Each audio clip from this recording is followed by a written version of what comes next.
We'll start out with who we are. Scott Monique, back here, Director of Safety and Loss with the Iowa Association of Electric Co-ops. Phil Elgersma, who's introduced himself, and myself, Rob Dreesen. I used to be a lineman, now in the member service, metering, that kind of thing. A little bit about us, Northwest REC. It sounds similar to the area you guys cover, maybe not as big. But you can see O'Brien, Sioux County, Plymouth County, and Ida County. Those are the areas that we serve.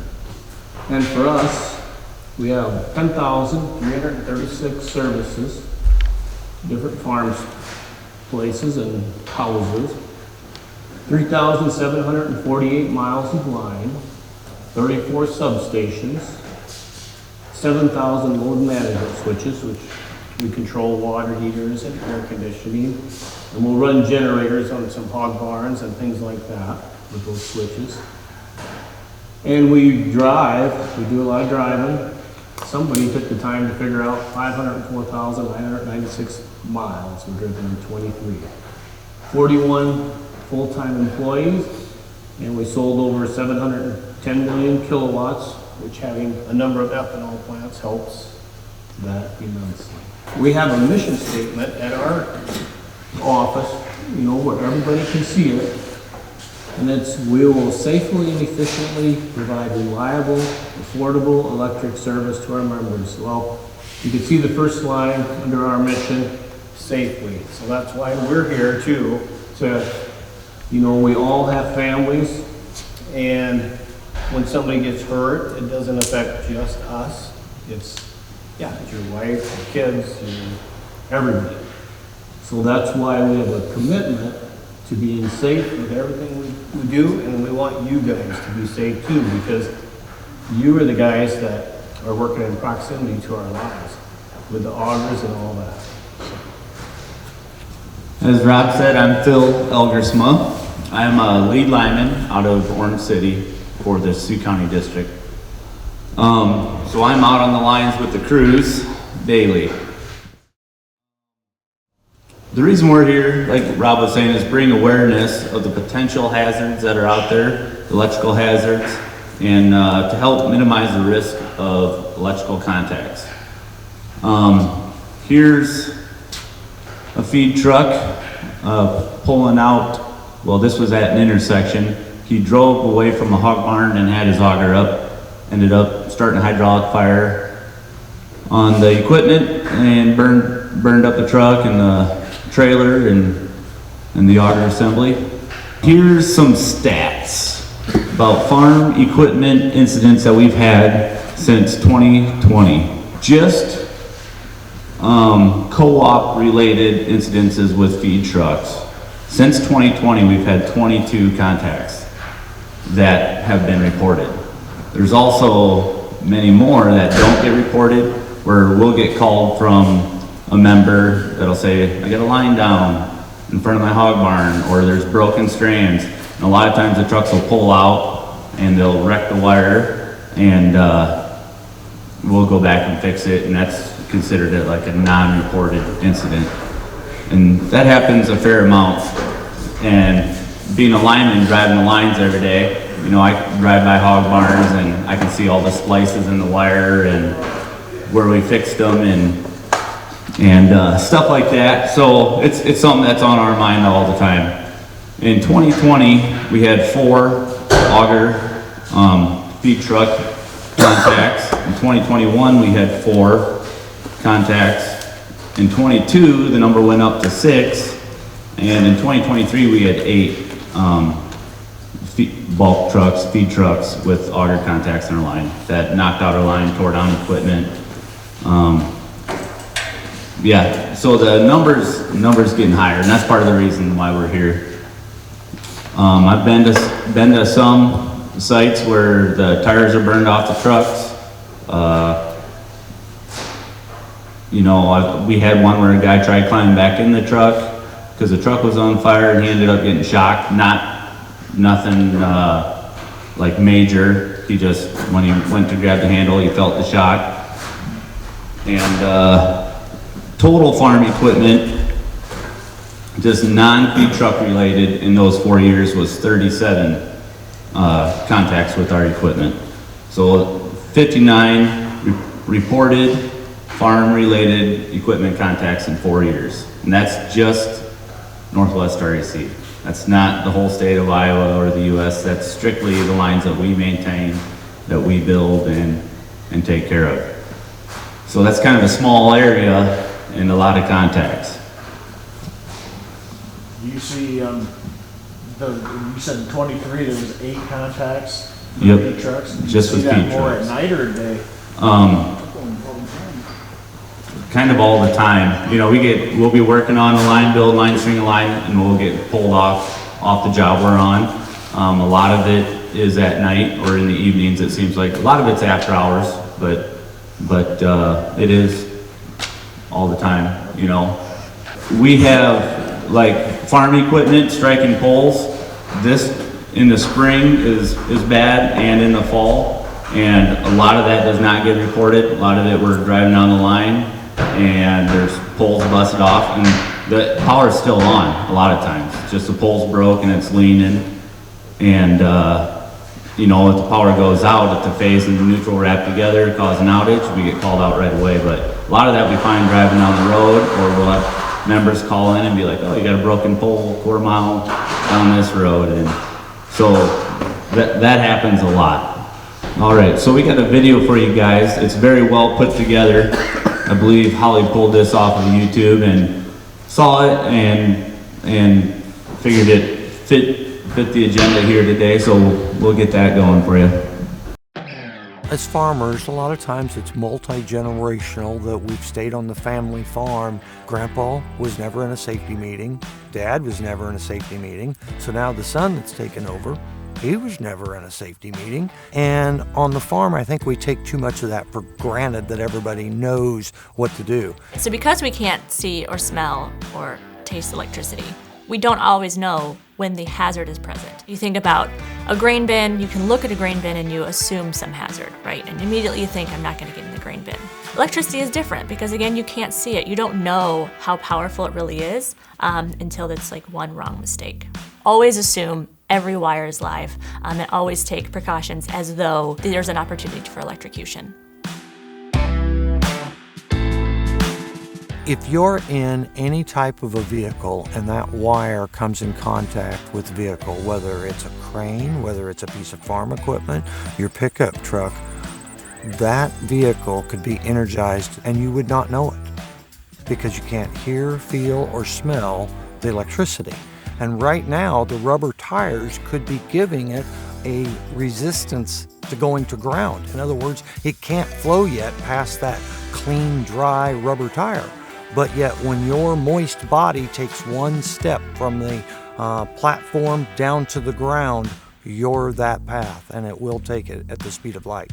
You need to stay right where you're at, call 911, let them know that you're entangled in a power line and that you are trapped in the piece of equipment at that point.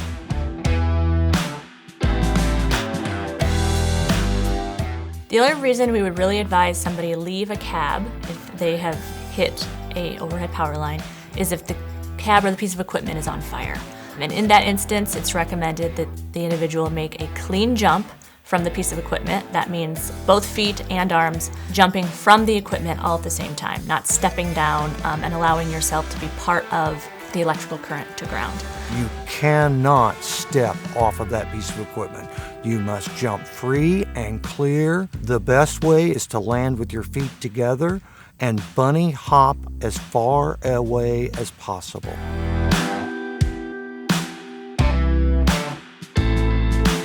So it's not uncommon to have hired farm help, seasonal farm help, and even youth helping out on the farm. And as a result, these individuals are often operating equipment that they may not be completely qualified to operate. They may not have the experience necessary. They might not have the physical or mental capabilities that it requires to operate this large equipment. And so they may not be aware of the hazards that exist, not just within the piece of equipment, but outside the equipment, including electrical hazards. Daily meetings of reminding where the hazards are, orientations for new workers, safety trainings for new workers are all really recommended. In the cases when we're pulling into a field and we don't feel that there is the possibility to be as far away as we should to unfold, we need to have a spotter. Somebody out there making sure that we're maintaining the proper distance that we need to be from the utility lines. And if you've got into the power line or bumped a pole and feel like, oh, that no harm, no foul, well, you know, you really don't know what maybe you've done. Always notify your utility to make sure that they come out and do an inspection. We'd rather be safe than sorry. The utility does not want that line falling across the road later on today. So a couple things to keep in mind is that equipment is often the most hazardous when it's new. So a good recommendation is to find a big open space and some time that you can use to really learn that piece of equipment. Learn how it drives, learn what all the buttons do so that you're not forced to learn on the go when you have equipment behind you or something in front of you. With auto steer in the agriculture community, it has just been wonderful about making it so much easier for us to do a lot of different jobs, but also it's much easier for us to be distracted. When the combine's driving itself, I get to look at my phone, I can check radar, but you forget you've left the auger out on the combine. There's the power pole, the power line, and auto steer doesn't see that. So it takes us to be in that cab, aware of our situation and our surroundings, and always making sure that we know that we've got the utilities out there along the edges, and even in some cases crossing across the middle of our field.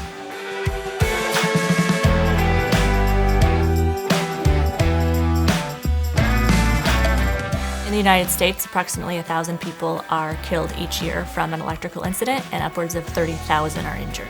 The key to prevention is to, first of all, know where the hazards are and be aware of the environment. A lot of these injuries are preventable. If we just slow down, we realize the capacity for an electrical hazard, and we're aware of where those are and stay away from them.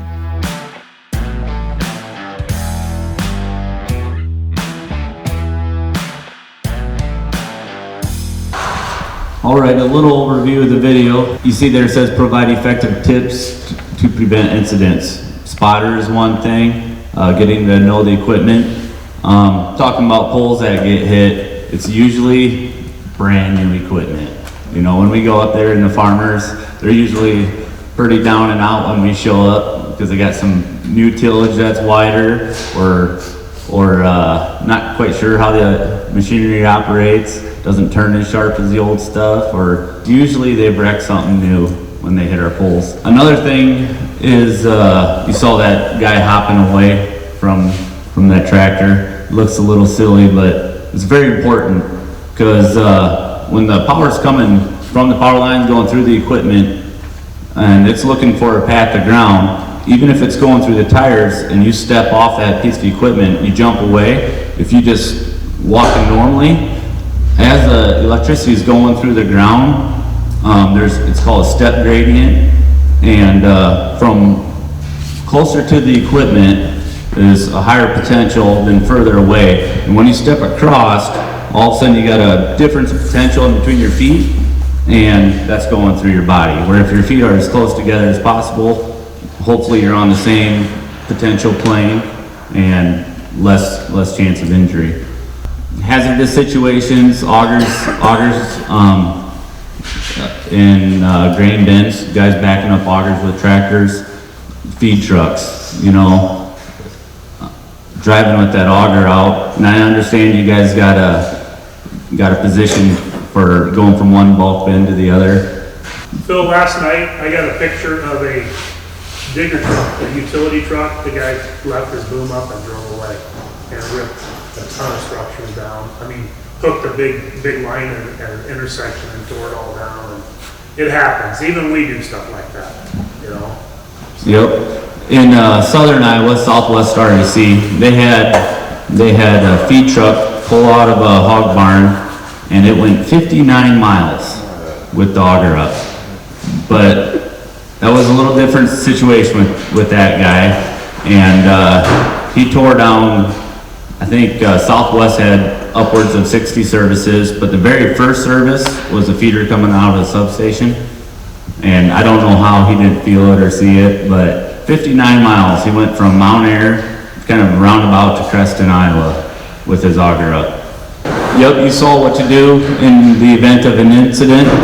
Number one thing, stay in the vehicle if possible. If it's not on fire, just stay in there. Call 911, they'll get a hold of us, but if you know the utility that you're working or that supplies for that service, whether it be Northwest REC, Osceola, Alliant, Mid-Am, call them preferably if you know what territory you're in.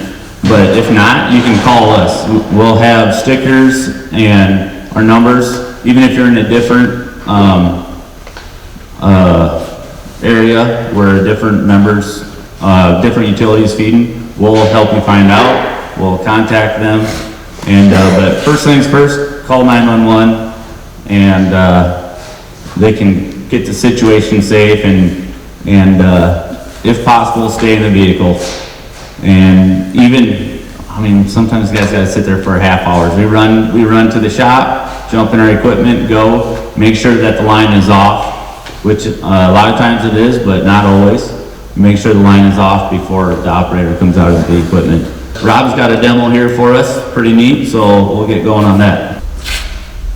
So this is just gonna simulate a little bit of the video that we watched. So this, you know, one of the things we heard about in that first video too is you can't smell it or can't see it.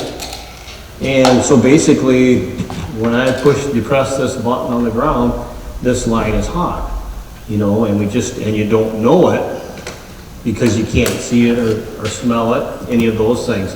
So back to what Phil said, just always assume it is hot. So we're just gonna simulate here a auger getting into the line. And you can see there's some amount of spark here. And it's maybe not always noticed, but back to all those pointers, you know, you're sitting here on your piece of equipment, you are fine and dandy. As long as there isn't a fire beginning, you are safe as can be. But as soon as you decide to climb out and without having some training properly, that is where, you know, somebody can get killed or severely injured. Life-altering things happen. So back to where you should be, yeah, staying in that cabin. But you also got to be aware, this is what we have with car accidents quite often. Somebody will take out a pole and the people in the car are okay, even if the wire is on it, if somebody comes to help. So same here, somebody just coming to, you know, what's going on? Hey, you know, it's the people that are around you. So you got to be aware of what the potential is. So there's the options. We always tell, you know, if there's a lot of people around, you know, there's not a lot of good options because you just don't know if it's on or not. But if it doesn't start on fire, you can just stay there. But if it does, jump. And I think, did you volunteer to show us how that went? The bunny hop? Yeah. So then you just get away just like that. The other option is you just drive ahead. If the equipment is able, you know, we don't care a bit about putting the line back up, getting a new pole. That can easily be done if that needs to be the remedy in the situation. So back to, you know, where do people get hurt? You know, it's hot everywhere. You know, you can't see it, but it is a very dangerous situation. I want to mention, you mentioned that you did have a boom truck too. So for us, a couple of boom trucks, you know, and how far should you stay away? Well, we work with it every day and you know, this is what we do. And we have a 2'2" approach distance that we are conscious of not touching anything. We gotta have our rubber gloves, rubber sleeves on. So if you're working 15 feet is a good number just to, you know, to stay back and to avoid anything happening. You know, you saw, you know, that's not actually touching that. It just gets close, you know, and then it just jumps out. The higher the voltage, you know, along the line and amperage, the quicker it's gonna come off of there. So that's why just stay back, you know, a considerable distance. You know, we just too, I know you guys probably get on augers and on bends and stuff here too, same thing. You know, if you're working with tin, just take every precaution that you can to keep that distance. And that way everybody can go home every night safe and life is good. One thing, a lot of times when a farmer hits the power lines or knocks it down, they're always like, how much power is up there, you know? Well, the voltage on our single phase wire is 7,200, so 7,200 volts on our single phase wire. And on our three phase, it's 12,470. And that usually catches a lot of people off guard. That's also what's in our underground cables that are feeding underground pad mount transformers, and so it's no joke. And we're distribution, so we get the power after it comes on the transmission lines, and that's substantially higher, 69,000 volts and up. So, yep, a lot of power, a lot of energy, and the higher the voltage, the more like that auger's not even touching that line, the more it tends to want to jump. It wants to get to ground, wants to get away. It was my actually second to last day, so we were working on training a guy to take my position. I was at work. Actually, I was sitting in a restaurant in Champaign, eating lunch when I got the phone call from his mom. We were short-staffed today, so I ended up jumping in the truck just to keep ahead of the sprayers. Sprayer pulled in, Cody went to load him.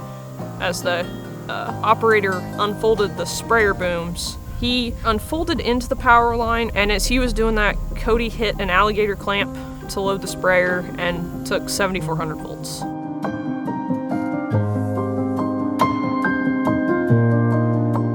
I assumed right away that he would probably lose one, if not two limbs and digits, so that he presented in a very severe manner. His hand was charred in a flex position. His elbow was held in a flex position.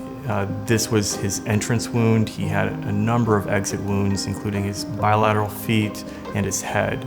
You know, the higher voltage with electrical injuries, the more likely internal injuries will be.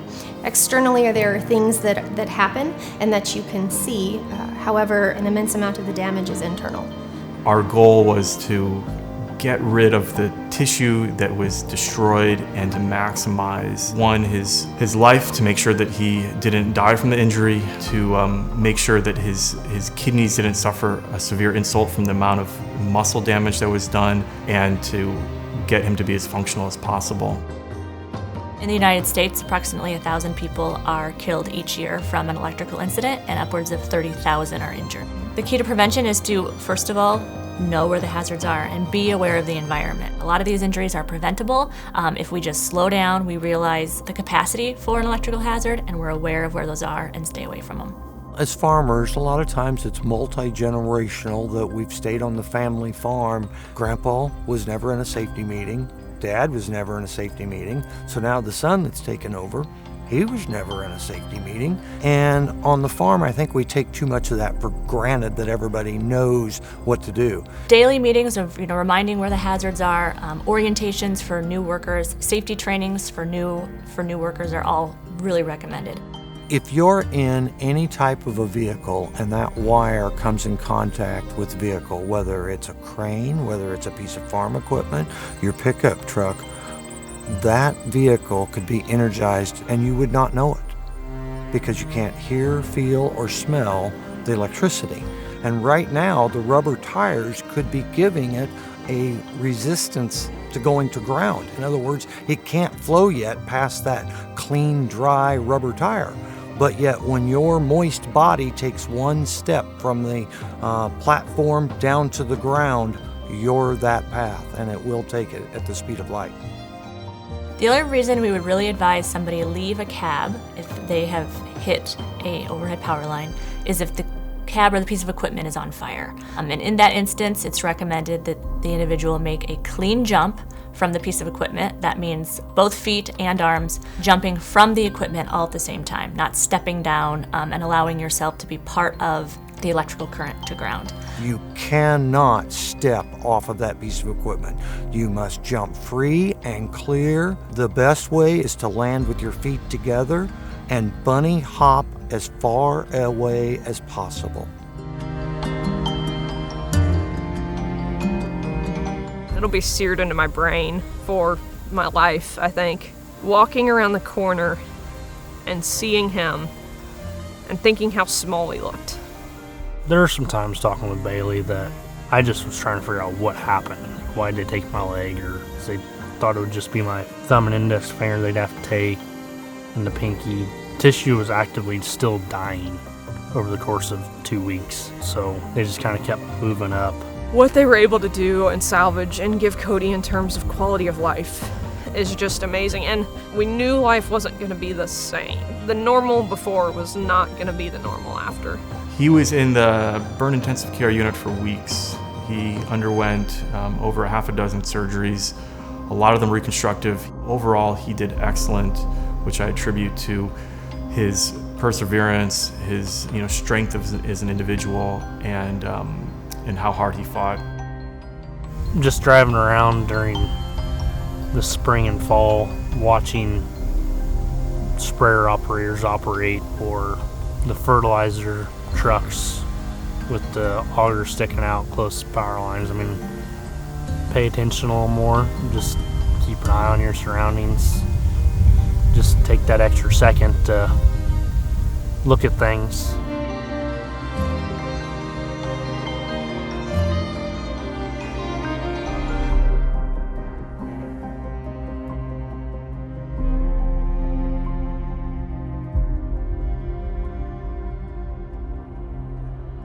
Well, as I said before, I'm Scott Meineke. I'm the Director of Safety and Loss Control for the Iowa Association of Electric Cooperatives. So in perspective, you guys gave the 10,000 meters that you serve. I represent about 310,000 meters total for the state of Iowa, so a little over 600,000 people. My background, however, from Shelton. All right, I taught at Northwest Iowa Community College for 27 years. I just retired last year as the assistant chief on the fire department. A lot of you guys I know through the fire department. In this area, I've taught fire classes up here before. So to have an opportunity to come back up and share this high voltage demonstration with you to make you safer, it's home to me. And literally, this is home.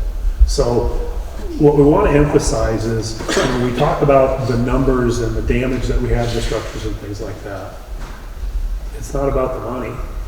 The problem is we never know when one of these incidents is going to turn into a fatality or the loss of a limb or something like that. And we'll do whatever we can to try and prevent that from happening. This is the key, to do things like this. I've been with the statewide for a little over 7 years, and I've been involved in a couple of public contact incidents. Some for our utility and some that weren't our utility. I think the closest one here is Sibley, Iowa. We had a contractor putting up some rain gutter downspout on the side of the building, stuck it into the power line, and fell off the building and landed on his head. Just a devastating injury for somebody and the suffering that goes with that. We've had a dump truck in eastern Iowa. The guy took a job on a Saturday. He's the son-in-law of the owner of the company. They were scheduled to do a parade. So he needed to go dump a load of gravel or whatever in the morning, clean the truck up so he could drive the truck in the parade. And as he was driving down the road just to loosen the material in the back, he put the boom up, right? And he was going to drive down the road a little ways and get out and sweep it out. And he just happened to stop the truck in contact with the overhead power line. Didn't know he did it. Got out of the truck, making contact with the truck and the ground at the same time. Couldn't let go. And he's locked up. He's all alone. So who calls that one in? Didn't knock the line out. So a passerby called in, there's a truck on fire, right? There's a vehicle fire out here.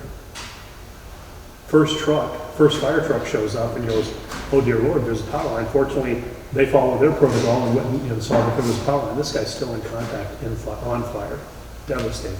He's not going to live this, right? They call the utility, they don't know who it is. It's okay. If you don't know who it is, tell them to call everybody. That's okay. Call us all. We'll figure it out quick, very quick, if it's ours or not. That company has the ability to shut the power off remotely. We don't all have that. They decided to shut that line down thinking it might be done. And within minutes, I did a training for the fire department over there shortly after that, and the fire department showed me their dash cam footage. The captain couldn't take it anymore and decided since he had boots on, he thought it would be okay to go up and pull the guy back. They shut that line off within minutes of that fire officer going up and grabbing that person. He would have been a victim as well. All right? So it's important that we do this training. So let's talk about sprayers, right? You guys, I see the tender getting built over here, right? So I'm assuming you own sprayers as well, or you contract the sprayers. The big booms that swing out on the sides. It's hard to judge distance. You know, our crews stick things into lines periodically. And we work around overhead power lines all the time. You ever look at a wire and all of a sudden it's right in front of you? Your mind calculates depth by figuring the angles of your eyes, right? And does a calculation on how far something is. Well, when the wire is going this way, it messes your eyes up. And sometimes your depth perception is way off from what it actually is, okay? So here's a trick for you. Turn your head to the side. It takes care of that for you, all right? I'm sure you've had that working on the line. You work on the line too. Just tilting your head to the side sometimes helps with your depth perception a little bit. Just tilt, and you can often get a better depth perception. But when in doubt, if you're that close, should you be that close, right? So we had a sprayer make contact with the line. Pulls up to the tender's gonna fill him up. The guy driving the tender in that area, and it wasn't in my experience, tends to be the older guy, and the younger guy's running the sprayer. The older guy goes, oh my gosh, he just made contact with the line. Rolls his window down and says, hey, you hit the power line, get back. The guy running the tender goes, what? You hit the power line, get back. I can't hear you. Gets mad, climbs out, and was killed. All right? So anytime somebody says look out, pay attention. Think about that power line could be there too. Let's stay far enough away that we don't make contact with it. All right? We don't want to have these accidents. When you start giving the numbers, there's percentages on risk factor that you go through. Anybody that's in that is risk management. Heinrich's formula for risk, and 30,000 results in 3,000, and so many of those end up being first aid accidents, and some will end up being significant injuries and fatalities. The problem is, it's like tally marks. Every time we have an accident or a near miss, there's a tally mark there. And statistically, some of those tally marks are going to be serious things. The problem is you don't know if it's the first one, the middle one, or the last one. You don't get to predict that. This happens. How many of you have hit a power line before? We're not going to take names and send you bills right now, but how many of you guys have hit a power line before in this room? A few of you, you know. Did you know you did it when you did it? Okay. I told him to put the Gary Busey picture when you're the reason for the safety meeting. I don't know if there's one of you in the room that has done something more than everybody else, but I've been that person myself at times before. But the thing is, how incredibly dangerous that is. You know, what this can do. We're going to do a quick demonstration. And this is kind of it works with understanding back feed as well. What we have here, we've got a generator set up outside. I could have plugged into your outlet out here too. The reason I like really doing the generator is showing how dangerous generators can be, or any other form of electrical generation that's not ours, because I can't control that side of it. And if you hook up 240 volts of what we're doing here, we're getting 240 volts off of the generator. It's going into a contactor in here, and we're backfeeding from the generator 240 volts to a power transformer. This transformer is designed to take 7,200 volts and turn it into 240, 120 to feed your house. But in this case, we're going backwards, and we're putting 240 into it, and it's going to give us high voltage on the line. And we'll do some messing around with it. We're going to blow a hot dog up. Anybody hungry? It said I did eat 2 of these before I came, so we're going to be short a few. We'll hook those up. We've got one up here where his hand is. I've had a suggestion to put it somewhere else, but I think the hand is much more important because that's what most people make contact with. We also have a grapefruit where his heart is. And we might want to shut the lights off at some point. We'll do a little bit there. We've got a tree branch set up here we're going to put in the line as well. We're going to do some messing around with that. So I'm gonna go out and start that generator up. So this is a mock-up of a pretty typical single-phase hair disconnect. And in this instance, the hot wire is on top, and we're gonna call the neutral wire the ground wire on the bottom. He explained the transformer. So what we'll be doing is I'll be taking a tree branch and simulate like a tree branch laying across the phase in the neutral. And if you're ever during a storm or a windy day and your lights blink a few times but they stay on, a lot of times that's just a tree branch hitting the wire. And there's a breaker out on the line. And if it's not too frequent, that breaker will see it. It'll blink the power, hoping the tree branch leaves or burns apart, and then it'll fire it back up. We don't have a breaker on here, but if that tree branch does lay across the wire long enough and doesn't burn apart, then you see those blinks and then the power goes out. So yeah, this guy here is going to be like he's standing on the ground. When I put the rod up there, it'll be going from the hot through his hand and simulating him being on the ground, earth potential. And yeah, we'll show the tree branch and then we'll be pulling some arcs so you guys can see some of that fun stuff too. All right. Go ahead and step on that there, Rob. Did you hear it? Can you hear anything else other than you heard a click? That's the only thing that's telling us that's on. Go ahead and fuzz the line once. See if we can hear that. With the stick, just the stick. See if you can get a fuzz with it. Just the tip of it maybe. It's right here.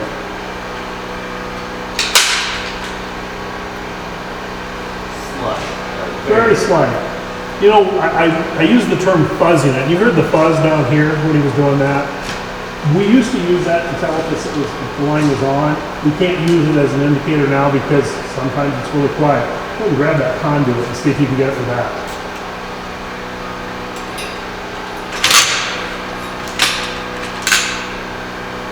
You're just touching one wire.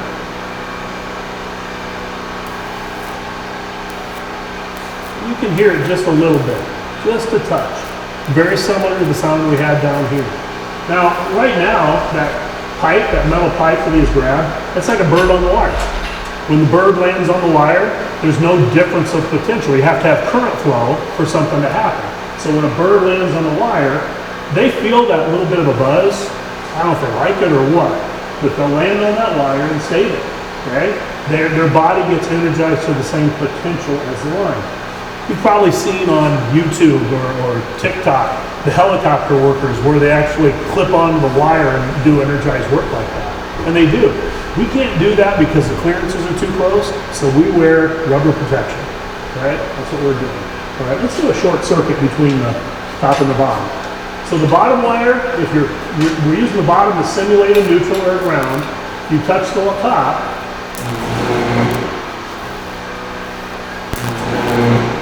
Okay? So once it's got a hold of you, it doesn't let go, right? So it sounds like welding.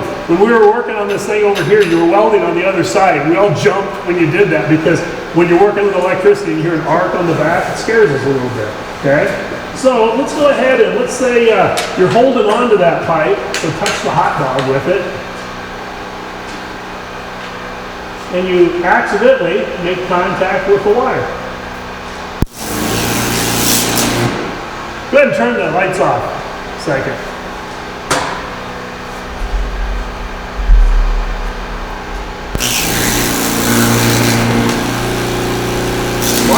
Watch the breakthrough.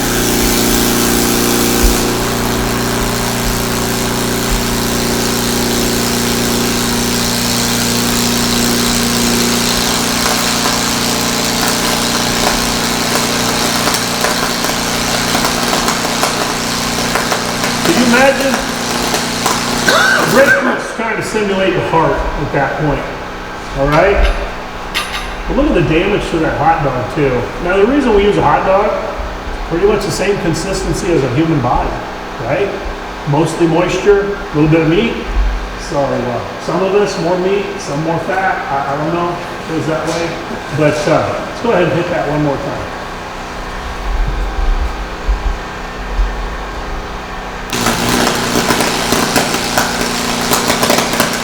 Just a little bit of the hot dog.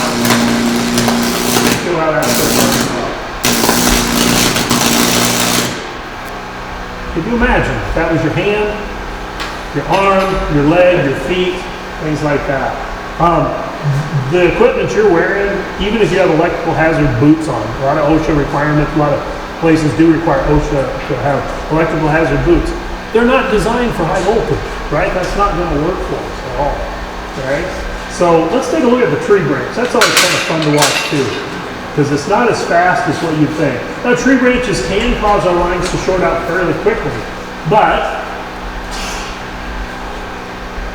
let me just hang it from the top here and let it sit on the bottom. And we'll watch that for a while.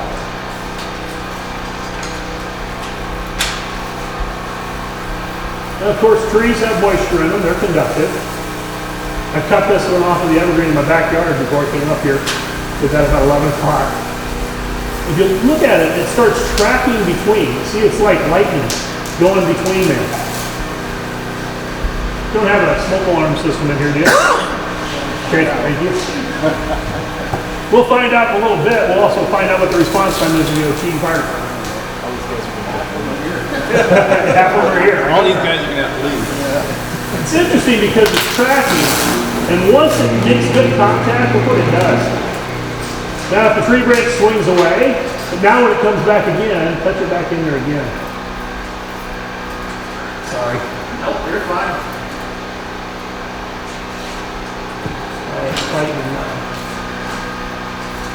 That tool that he's using is called a hot stick.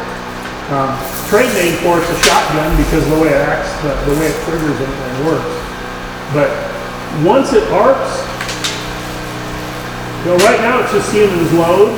But once it completes that path, now you get the arc. Go ahead and shut down. So what happens on our line? I'll do that for a second. On our line, in your house we have breakers, right? Breakers are designed to shut the power off to prevent fires.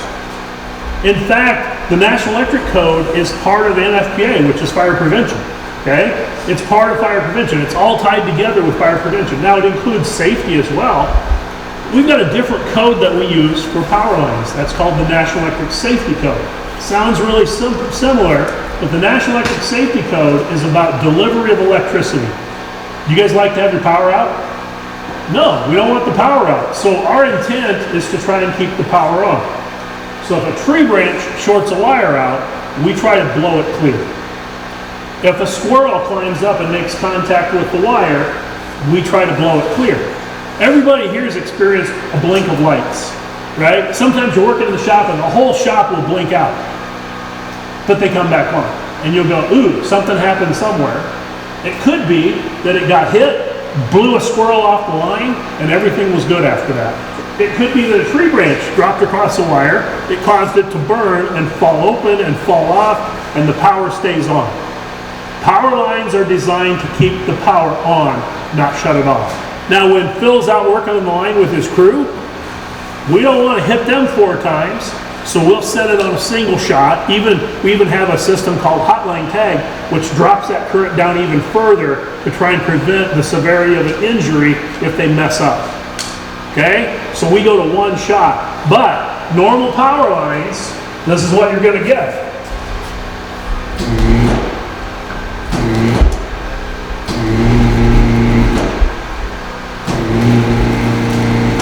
And then it stays off. We time it. We'll do 2 quick ones usually, and then 2 short ones. Now we can do that differently. We call it coordination to try and keep certain sections of the line off. So wherever the problem is, we want the nearest device in line to fail to try and keep the rest of your lights off. So during a storm, when your lights are blinking, it's because we're having faults on the line, and we're trying to isolate it to the smallest section possible. So it'll hit generally 4 times. Depending where you are on the line, it will hit 4 times. It could be more than that if there's a duration between them, okay? Some of these devices are hydraulics, some are electronic now. We're starting to convert to electronics, but it's amazing the technology that goes in to keep your lights on. Here's the problem. We see any fault on that line as a tree branch or a squirrel. What if it's you? What are we going to end up doing? Automatically with our system, it's going to hit you how many times? It could be 4 times. Now here's the thing. If you're out there and you hear, don't go, oh, the power's off now, because all of this stuff resets too. Don't assume anything's off. The only way we assume it's off, we test it, we go through a lockout procedure, which you're all familiar with, and then we have to physically short circuit with protective grounds that we put on with sticks. We have to see that it's physically short circuited before we touch it. Does that make sense? Okay, so power lines are designed to keep the power on, to keep the power flowing.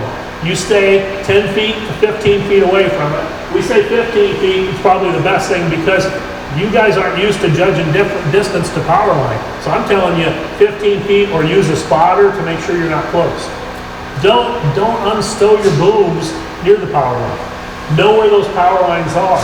Don't hesitate to remind somebody, hey, there's a power line over here. Some of the crazy stuff we see, oh my Lord. And the person just didn't see it. You know, they didn't know it was there and they made that contact. The video we just saw, Conrad's story about losing a hand. I can't imagine my wife making a comment like that. That's got to destroy you. He looks so small to me. Oh my Lord. You know?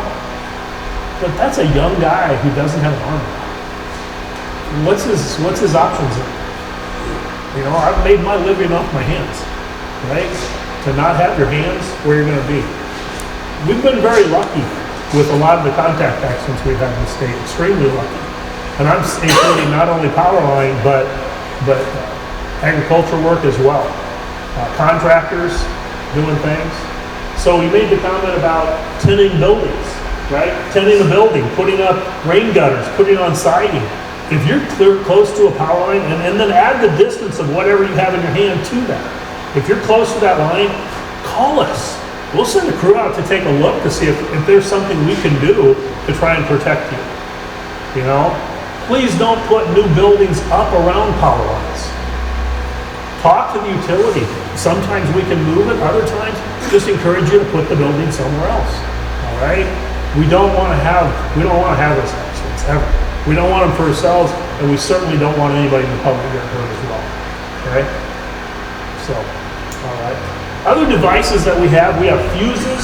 The fuses that we use, I think we actually have one inside there, but the fuses that we use sound like 12-gauge shotguns going off, if you've ever heard a fuse blow. All right? They sound like a 12-gauge shotgun, and there is no explosive in it. It is the high voltage and the expansion of the gases that make it sound like that. So the energy that goes with that's always impressive. All right? Let's do one more tree branch quick. Sometimes you can hear the moisture internally expanding and it starts sizzling and whistling. Now there's already current flow through that tree. It's already a short circuit. If that was your body, you would feel electricity flowing through you. How many of you have been shocked before? Everybody raises their hand. That's a scary statistic to me. So tree branches near power lines, you know, a lot of times people think, well, wood's not a conductor. And wood is a conductor, especially at our voltages. The more moisture content in it, the more we have. You ever notice our poles all have porcelain or glass or epoxy insulators on them because of the fact, there we go. This is why it's important for us to trim trees around power lines. We've had a lot of trouble in the probably more recent years. People don't want us to do anything in their property. They don't want us to cut trees. They don't want us to set poles. They don't want anything anymore. And it's important that we cut trees back. They do cause a lot of outages. But even worse yet, we got protection on the wire where he's working there. The reason we had to do that is if we do this too much at that point, that wire could actually break and fall down. And sometimes rather than the tree burning down, the wire burns down. Of course, these are tiny branches we're doing this with. Bigger trees will cause the wires to come down. While that's still breaking down, the backfeed from this, an improperly installed generator will backfeed the lines. Improperly installed solar. A lot of times people think that utilities are against solar. I'm sure you sponsor solar and do other things. We're not against solar. What we're against is if it's improperly done, we can't hear it. So a crew pulls up to do something and we think it's off. You see it tracking, And once those two make contact and it dries it out enough, it ionizes it and away it goes. There it is. Can you imagine if that was you? Hanging onto the sprayer, hanging onto the truck, and just burning and burning and burning. There we go.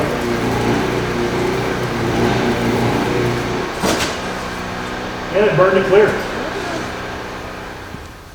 Don't mess around with electricity, right?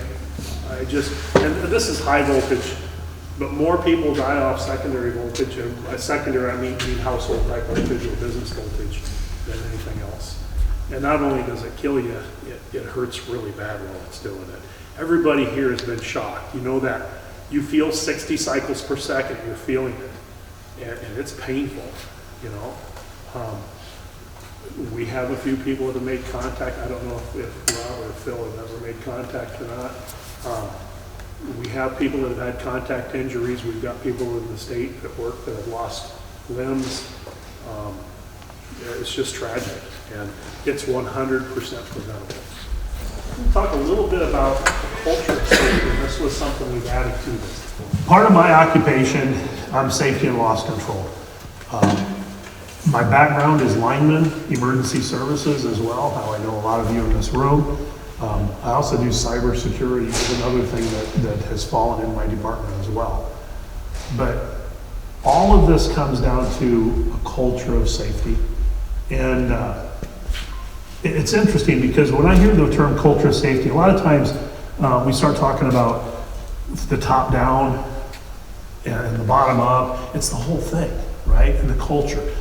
Let's go back and let's think a little bit about what a culture is. You live in Northwest Iowa.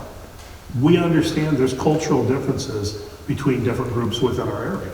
Religion is one of those cultures, right? There's cultural differences even between Sheldon, Orange City, Sioux Center. There are cultural differences, and it's those values that you get from your surroundings and the people that you work with, right? So a culture of safety, when you think about a culture of safety here, is what's the priority put on safety? And really, what is safety? You know, what's safety to you? I'm picking on you. Using common sense. Common sense, okay, and that's good. Unfortunately, a lot of people don't have common sense, and I've seen that a lot. So that's a hard one, but I understand what you're going with. Really, what's safety in a nutshell? You go home the same way you came to work. Right? Maybe a little tired, that's okay, that's expected. They paid you to do some work, so it's okay to go home tired, but it's not okay to go home with a less hearing, with less sight, with, you know, I mean, age creeps up. You do physical work, it starts to, I mean, it hurts when you get out of bed in the morning. I get that, you know. But that culture of safety puts a priority on people being able to go home, right? That's what it's about, you know. On every email you get from me, at the bottom of my emails, it says nobody cares what you know until they know how much you care. So to me, a culture of safety means that somebody cares. We're here today because somebody cared, right? I don't know if you reached out or if somebody reached out, okay? You reached out. So we're here because somebody already demonstrated caring. And that's the important thing. If you don't feel that somebody cares for you, you really need to evaluate your culture, okay? So a culture, when I think about a culture for myself, I have a little different perspective on it. It's not just the system. When people say, we want to do something to change our culture, well, good luck. See, culture doesn't change easy because it's part of your core value, right? Think about if you're sick and you go to the doctor and they take that swab and they stick it up into your brain or they stick it into the back of your throat and they put it in a petri dish. You guys know what a petri dish is? It's where they grow stuff. They grow a culture in a petri dish. A petri dish is a sterile environment that they introduce a bacteria and they watch it grow. Is this a sterile environment? Heck no. There's nothing sterile about this environment. You already have people's influence on it.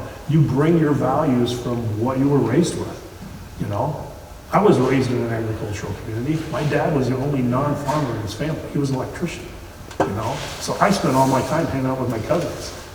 And we had pieces of machinery that only my uncle could run because it wasn't safe for the rest of us. What was the culture with that? Well, he cared about us, but obviously didn't care about himself, or he knew the hazard of it, right? We all have that. We all were raised in that type of environment. And we bring that to work with us. And we start saying, well, it's okay to do that because we get away with it. How do you change that? Because it's not okay, right? If it isn't okay for your kid, is it okay for you? If your son went to work here, not to have any fathers and sons working here, if your son works here, would you want your son to do everything you're doing? Probably not, okay? So focusing on that culture and realizing that it's about everybody getting home. That's really the important thing. You know, what's the cost of an accident?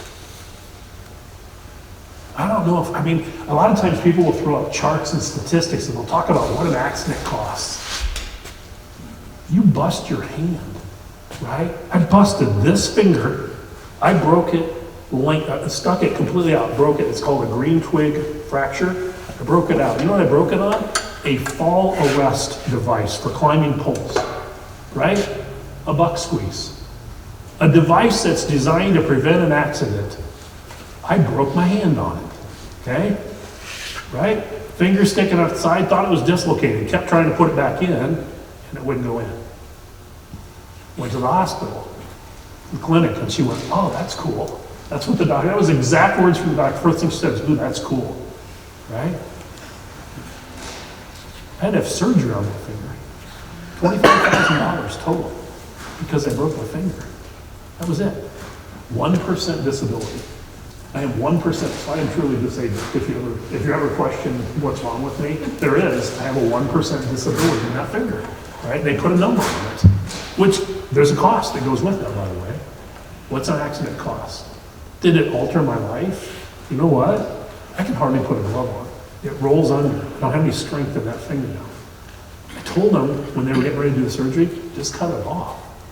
They were, ooh, 80% of your grip strength comes from your pinky. You're not gonna be able to cut stuff. You're not gonna be able to pull on a rope. Didn't think about that. And it came down to a fall arrest device. Something that was designed for safety. And that's what got me. $25,000. But you know what? That doesn't end there. That cost doesn't end there because your employer now has an increased workman's comp risk rate. And that costs them for years until it averages back out. Every time you have an accident, you know, and you think, well, 1%, what if I'd have been disabled completely? If I'd have fallen and broke my back and I'd have been disabled. I live on 66% of your income, 60% of your income. You know, it sounds good, but you don't get raises, right? You lose your job, you lose your house, you know, and you become a very bitter person at times. And if you know somebody who's disabled, I feel for you. But that cost of being disabled, yeah, it's not a good deal. It's not a good deal at all, you know? So a culture of safety. How do we make sure everybody here focuses on safety? Well, we use a system called Speak Up, Listen Up, right? See something, say something. The feds started using it at the airports. But for us, if we see something wrong, we'll say it, you know? I was on a job observation, and one of the guys was there. We had an outage, and it wasn't my crew. I'm coming from Des Moines, right? I'm up here working with the crew, and one of the kids comes up to me and says, hey, I switched trucks when we were moving. I left my hard hat. And I said, hey, bud, I got an extra hard hat in my truck. Go get it. He goes to the back seat of my truck. I was carrying a lot of materials in my truck that day, okay? A lot of stuff. And he walks up to me and he puts the hard hat on and he goes, excuse me, Scott, I think it's important for me to tell you that you're carrying a lot of material in your truck that could become a projectile in the event of an accident that could injure you or other people. You should probably clean that up. And two of the guys on the crew went, oh my God, he just said that to the head of safety.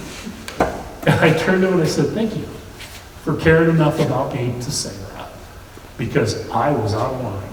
I shouldn't have had all that crap in my truck, right? And they're 100% right. And that's word for word what I'd tell you, isn't it, Phil? You may have done it before, right? It's word for word. And you know what? That culture of safety, if the youngest guy on the crew is okay saying that to the oldest and most senior guy in the crew, you're getting there, okay? You guys, when you look around your shop, what could cause an injury? And deal with it before it does. You know, when you're on the job site, What could cause that injury? You know, we're focusing on the electrical hazard. That's what we're focusing on. But boy, there's a lot of other things. Hydraulic injuries, you know, in your industry, I'm sure you had more than us, but we've had one lineman on a hydraulic camp, just pounds the dirt around the pole. And the hose coming off the top, where the bend is, holding onto that bend, the hose was damaged, but they didn't fix it, right? What's acceptable damage on a hose? None, period, that's it, none. And he had an injection injury in his hand. He lost his hand. They were able to do an electronic hand for him. You guys know what that cost? This was several years ago, it was $1 million, right? Another accident in Michigan I'm going to share with you. I know we're doing a lot of them, but this one happened in Michigan. It was a long shop similar to this. There was a drain pipe that went off the side of the building, right? And that drain pipe leaked, and water ran off across that. And you'd think natural selection, people need to be careful, right? Well, for safety, the crew decided, let's go ahead and put a container of salt and sand right inside the door. So the first guy in the morning would scoop it up and he'd throw it out. Problem solved, right? So one of the new guys on the crew had been working in one department and they moved him to another department. He didn't know that. What's a new aggressive employee do? They show up a little early. And he's walking around that corner, slips on a piece of ice in Michigan. Not a surprise, but didn't expect it. Slipped on a piece of ice, caught his toe, snapped his leg, right? Broke his leg bad enough that they couldn't set it properly. Ended up with a bone infection. Ended up with pain. Ended up with an addiction. You see where this ends up, right? Still not back to work. You know how much it cost to fix that problem? $40. $40. All they had to do was put a piece of pipe and a couple of rubber connectors on it. That was it. $40. $1 million. And worse yet, destroyed his life. Not married anymore, right? Young guy, destroyed his life, $1 million, and they own him forever. They're going to be responsible for that accident forever. Something as simple as that. Take the time to fix the problems, and everything else takes care of itself at that point.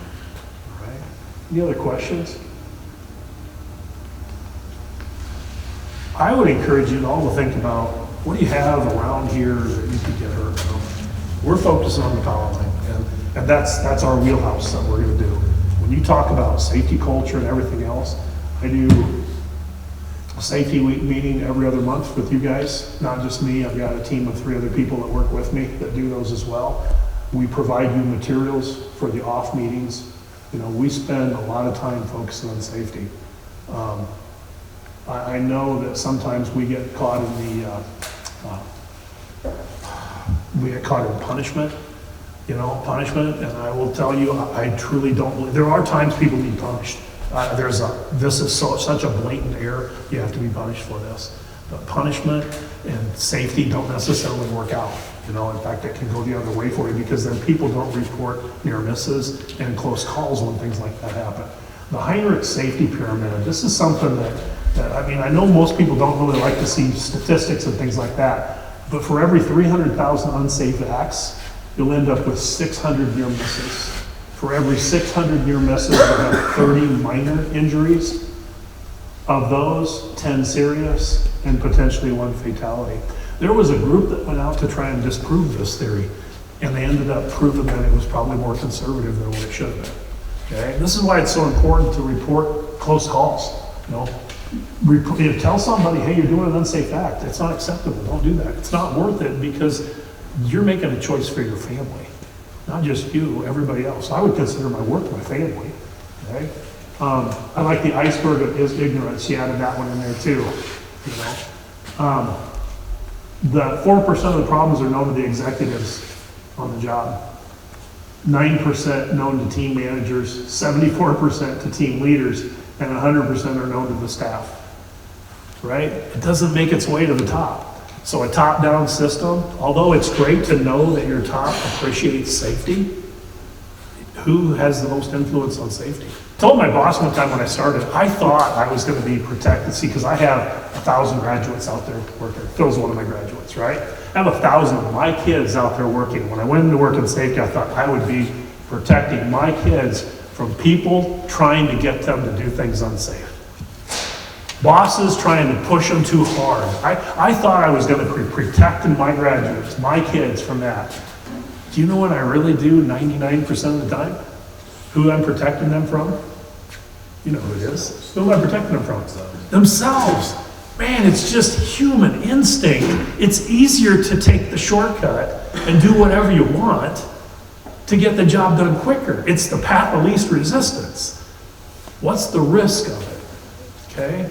There's a term called drift, deviation of differences, right? If you drift from what was safe and you were afraid to do something the first time, but then you do it so much that you get away with it, you start drifting towards the danger side.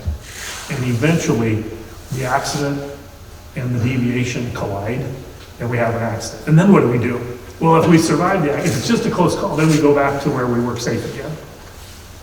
But if it's not, then we continue to do what we do until we have to pay the price. Right? And unfortunately, sometimes when we pay that price, it's life altering for us, right? All right, so here's one of the models that we like to hand out and give farmers, co-op workers, members. Look up and live. Keep clear of all overhead electrical hazards. One of the issues that I see come fall after harvest is bale piles. They'll stack up bales beside or underneath their power lines, and I've seen it where the bales are a foot below the neutral. They'll stack them, in a big pyramid, 5-6 high, and you could climb up there and touch the power line. We have very little jurisdiction on regulating that. I've brought it up and we've looked into it, and that's on the farmers, that's on you guys, that's on the people who own the bales. So that's one thing. Look up, be smart, keep your clearance, 15. They say 15, I think that's a little too close. Iowa One Call, I talked about this earlier. Those buried underground cables, 12,470 volt phase to phase in those cables, 7,200 in a single cable. And it's right there. And I've seen people dig through them with shovels. It's not ideal. It's not pretty. One call's free. You can do it. Another thing, I'm sure this is big on you guys too, but for us, being utility workers, driving big trucks, circle check. Walk around, make sure it's clear. We have a lot of members with small children, pets. Sometimes it's the older people you gotta worry about. Yeah, there's just a few pictures here. That's an actual photo of a kid that was playing around. That stuff's out there, So yeah, circle check. While you're doing that, look overhead. Just a couple other things here on operating machinery. It says, reaching for an object, you're 8 times more likely to be in an accident. Eating or drinking on the go, I think pretty well everybody does that every day, but it's something to think about. 3 times more likely to have an accident. And texting, calling, 23 times more likely to have an accident. Here's a truck. Scott could probably talk about this. Yeah, I got a call. He said, Scott, I don't know what's going on, but we got a report of we had a truck in our substation. And I went, like, stealing something? He goes, no, in our substation. I don't know, I'm on my way. The driver of this, he was over 80 years old. He was driving part-time. He was a retired truck driver himself. He had hit his head 3 miles south of this place at an elevator. Bumped his head, kind of dazed himself, and they said, hey, let's call an ambulance. No, I'm good. Well, sat down, right? Sat down for quite a while and then felt better. I think I'll drive home now. He drove home. That was an empty truck. He was driving home, passed out, went off the roadway, He went through that substation fence 4 feet airborne. And no, I don't have any video, I would have shown it. And I would have put the Dukes of Hazzard music to it too. He walked away from that accident. Unbelievable, right? What do you think the insurance is gonna be on that? That's a business-ending accident right there. Substation transformer, $1 million. You know, it's just incredible. That was a mess. Fortunately, there wasn't any EPA incident there because the oil was all inside, but he hit the substation, the transformer itself. So. Talk about culture of safety and see something, say something.